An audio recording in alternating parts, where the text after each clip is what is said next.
So dito nga po mga kalingap, EDSI kaya daw bumababa ang views dahil sa. So yan po yung ating pag-uusapan po mamaya mga kalingap mga ka-EDSI. Pero bago po natin ipagpatuloy ang video ito sa mga bago pa lang po sa ating munting channel, huwag po natin kalimutang suportahan ang ama ng kalingap, Kuya Val Santos Matubang at Kalingap Rab. At paunawa, panoorin po muna ang full video bago mag-comment para malaman ang nilalaman nito. So dito nga po mga kalingap mga ka-EDSI, sinasabi nga po daw nila na kaya daw bumaba nga daw po ang views ng EDSI dahil nga po itong si Beyonce daw po ay maarte. So yan po mga kalingap, ano po yung naging connection nun sa views ng EDSI, di ba? Maarte. Kailan naging maarte itong si Beyonce? Samantalang sumasama nga po siya sa pag-scout, di ba? Doon pa lang makikita po natin na hindi po maarte itong si Beyonce dahil hindi po siya takot na mainitan o maarawan, di ba? Hindi siya natakot na mangitim. Kaya paanong nasasabi nila na itong si Beyonce ay maarte kaya bumababa ang views ng EDSI? Anong connection dun, di ba? At yun nga po mga kalingap, ipagpalagay po natin na bumaba nga po ang views ng EDSI. Pero tiba-tiba naman po sila sa sponsor, di ba?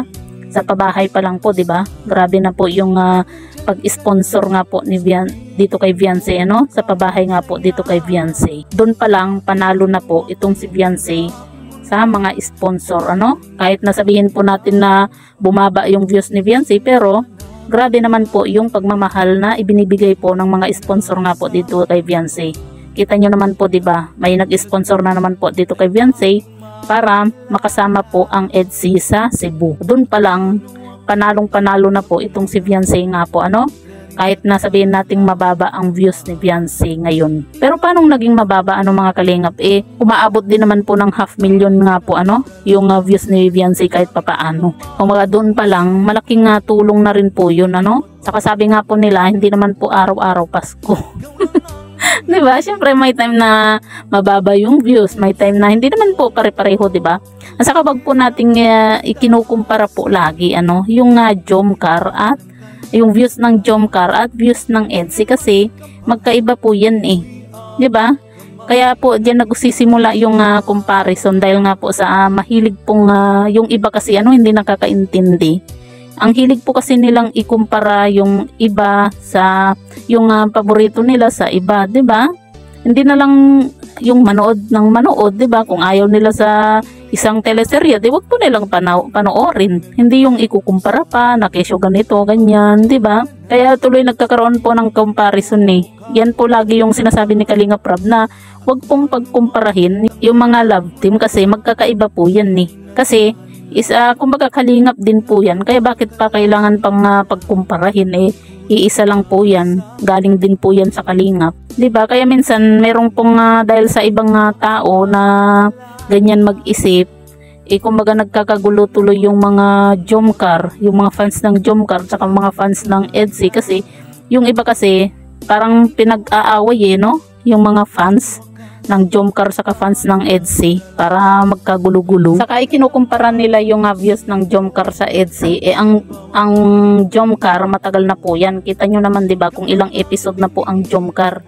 Ang EDSI, episode 38 pa lang po ang EDSI, diba? Saka alam natin na itong si Kalingap Edu ay kumbaga ilan na din po yung naging love team nga po niya, Unang-una si Shena, pangalawa si Rina. Kumbaga itong si Rina hindi naman po siya as in love team, kumbaga bilang kapatid lang po Tapos ito pangatlo si diba? Tapos itong si Beyonce, diba? Siyempre dahil doon kumbaga nabawasan po yung mga nanonood dito kay Kalingap Edu dahil nga po syempre yung mga dating may gusto sa kay Edu at saka kay syempre hindi na po nanonood dito sa sa tambalang EDSI dahil nga po doon, di ba? Kaya naman mas maraming suporta, mas maraming sumusuporta sa Jomcar dahil nga po first time lang pong maitambal itong si Kuya Jomar, di ba? Kaya Carla. Kumbaga ikinukumpara po kasi nila yung Jomcar at saka EDSI na hindi po dapat.